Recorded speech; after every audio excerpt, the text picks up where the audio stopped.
آج ہم بات کر رہے ہیں جس کا ذکر گروتھ ٹاک ود طارق سے شروع ہوتا ہے.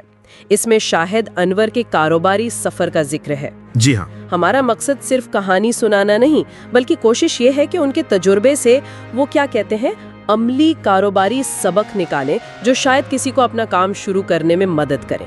بالکل، یہ صرف ایک کامیابی کی کہانی نہیں ہے. اس کے پیچھے جو سوچ ہے، جو حکمت عملی ہے اور خاص طور پر جو مشکلات آئیں اور ان پر کیسے قابو پایا گیا، یہ اصل میں ایک کیس سٹڈی ہے. صحیح. ان لوگوں کے لیے جو اپنا کاروبار شروع کرنا چاہتے ہیں یا یوں سمجھیں ابھی کر رہے ہیں.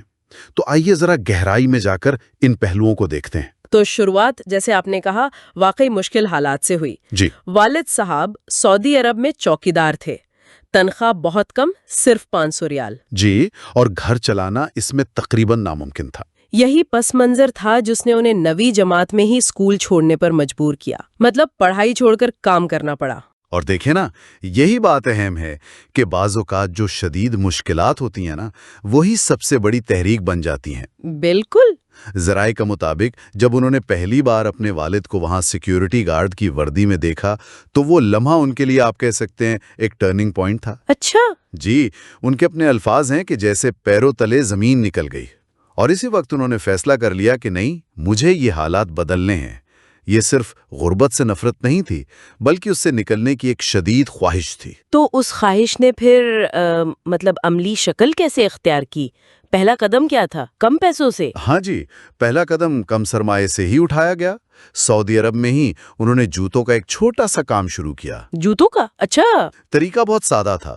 علی بابا سے جوتے منگواتے تھے اور فیس بک مارکیٹ پلیس پر بیچ دیتے تھے. اوہ، فیس بک پر؟ جی، اور حیرت کی بات یہ ہے کہ تقریباً 7,000 ریال کی معمولی سی سرمایہ کاری سے وہ مہینے کا 70,000 ریال تک کمانے لگے. 70,000 ریال؟ یہ تو زبردست شروعات تھی. بالکل. اور اس سے یہ سبق ملتا ہے کہ کاروبار شروع کرنے کے لیے ہمیشہ بہت بڑے سرمایے کی ضرورت نہیں ہوتی. صحیح. اہم یہ ہے کہ جو وسائل آپ کے پاس ہیں، جیسے اس وقت فیس بک تھا، انہیں سمجھداری سے استعمال کیا جائے. کم سرمایے اور زیادہ محنت سے بھی آپ ایک اچھا منافع بخش کاروبار شروع کر سکتے ہیں. یہ تو اس وقت کی بات ہوئی. اگر آج کوئی شروع کرنا چاہے تو شاہد انور کیا مشورہ دیتے ہیں؟ کون سے پلیٹ فارمز بہتر ہیں آج کل؟ آج کے لیے ان کی جو تجویز ہے وہ بنیادی طور پر امیزون اور ٹک ٹاک شاپ ہیں. امیزون اور ٹک ٹاک کیوں؟ وجہ ہے آرگینک ٹریفک، یعنی ایسے پلیٹ فارمز جہاں آپ کی چیز خود بخود بغیر زیادہ اشتہاری خرچے کے ممکنہ خریداروں تک پہنچ سکتی ہے. اچھا، یعنی مفت کی ٹریفک. ایک طرح سے. جی، امیزون کا سرچ سسٹم اور ٹک ٹاک کا فار یو پیج اسی طرح کام کرتے ہیں. ہاں، وہ یہ بھی کہتے ہیں کہ اگر ہول سیل کرنا ہے یعنی بڑی مقدار میں بیچنا ہے تو اس کے لیے والمارٹ بہتر ہے. اور ایک بات جو وہ بہت زور دے کر کہتے ہیں وہ ہے فوکس، مطلب ایک وقت میں ایک ہی پلیٹ فارم. جی ہاں، بالکل. ان کا کہنا ہے کہ ملٹی ٹاسکنگ خاص طور پر شروع میں آپ کو ناکام کر سکتی ہے. بہتر ہے پہلے ایک پلیٹ فارم جیسے امیزون اسے اچھی طرح سمجھیں، اس پر کامیاب ہوں، پھر آگے بڑھیں. مطلب پہلے ایک چیز میں مہارت حاصل کریں، پھر پھیلیں. ٹھیک ہے، پلیٹ فارم تو ہو گیا. اب پروڈکٹ کی بات کرتے ہیں. نئے لوگوں کے لیے کون سی چیزیں بیچنا آسان ہے؟ ان کی تجویز ہے کہ جو نئے لوگ ہیں وہ کھلونے یا کیا کہتے ہیں آفس ڈیکور، یعنی دفتر کی سجاوٹ کا سامان، ان کیٹیگری سے شروع کریں. اچھا، کھلونے اور آفس ڈیکور. جی، ان میں مقابلہ نسبتاً کم ہوتا ہے. کچن کا سامان بھی ٹھیک ہے. وہ کہتے ہیں کہ ہیلتھ اور بیوٹی والی جو کیٹیگریز ہیں، منافع تو ان میں ہے لیکن ان میں قانونی پیچیدگیاں بہت ہیں. ہاں، سرٹیفیکیشن وغیرہ. بالکل. تو شروع میں ان سے بچنا بہتر ہے. دلچسپ بات یہ ہے کہ وہ خود اب ہیئر کیئر اور ملٹی وٹامنز جیسے مشکل شعبوں میں ہیں، جو یہ ظاہر کرتا ہے کہ تجربے کے ساتھ آپ زیادہ مشکل مارکیٹس میں بھی جا سکتے ہیں.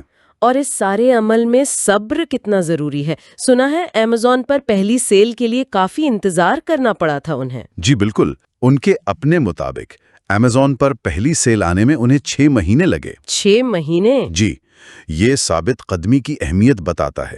یہ کوئی جلدی سے امیر ہونے والی اسکیم نہیں ہے. صحیح. اس میں آپ کو پروڈکٹس ٹیسٹ کرنی پڑتی ہیں، ناکامیاں بھی ہوتی ہیں اور مسلسل سیکھتے رہنا پڑتا ہے. ان کی اپنی کاروباری سلطنت آج کہاں تک پھیلی ہوئی ہے؟ ریئل اسٹیٹ، دبئی میں سیلونز، پرفیوم، انرجی ڈرنک، ماشاءاللہ. یہ سب اسی ثابت قدمی کا نتیجہ ہے۔ ہاں اچھا، کاروباری حکمت عملی تو ٹھیک ہے، لیکن یہ ذہنی رویہ، مائنڈ سیٹ، یہ بھی بہت اہم لگتا ہے۔ وہ ملازمت کرنے والوں کی ڈر کے بارے میں کچھ کہتے ہیں؟ جی، وہ اس بات کی نشاندہی کرتے ہیں کہ لوگ اکثر 40-50 سال کسی اور کے لیے نوکری کرنے کو تیار ہو جاتے ہیں، لیکن اپنے کاروبار کو، اپنے خواب کو 6 مہینے یا 1 سال دینے سے ڈرتے ہیں۔ یہ تو ہے بات۔ اور وہ روایتی بچت یعنی سیونگ اس کے بھی قائل نہیں۔ وہ کہتے ہیں پیسہ بچاؤ نہیں، لگاؤ، سرمایہ کاری کرو۔ کس چیز میں؟ خاص طور پر نئی پروڈکٹس میں، اپنے کاروبار کو بڑھانے میں، اور بقول ان کے سٹاکس میں بھی، مطلب پیسے کو کام پر لگاؤ۔ اور تنقید، ان پر تنقید بھی تو ہوتی ہے، اس سے کیسے نمٹتے ہیں؟ ان کا فلسفہ بڑا سیدھا ہے، نظر انداز کرو۔ وہ کہتے ہیں تنقید نیچے سے آتی ہے اور میں نیچے دیکھتا نہیں۔ اچھا، یہ رویہ ظاہر ہے متنازع ہو سکتا ہے، لیکن یہ ان کی حکمت عملی کا حصہ ہے۔ اسی طرح وہ جو غریبوں والا ہوک استعمال کرتے ہیں نا اکثر، ہاں وہ تو بہت مشہور ہے۔ وہ بھی ایک سوچی سمجھی مارکیٹنگ ٹیکنیک ہے۔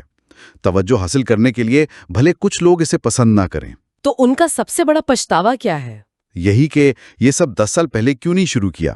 وہ کہتے ہیں اگر میں آج 15 سال کا ہوتا تو فوراً کوئی نہ کوئی کام شروع کر دیتا، چاہے وہ کباڑ بیچنا ہی کیوں نہ ہو، بس کچھ کرنا۔ تو اگر ہم اس ساری بات چیت کا خلاصہ کریں، خاص طور پر ان لوگوں کے لیے جو اپنا کچھ شروع کرنے کا سوچ رہے ہیں، تو وہ کیا ہوگا؟ کیا ہے ان کا بنیادی پیغام؟ پیغام بہت واضح اور یوں سمجھیں سادہ ہے۔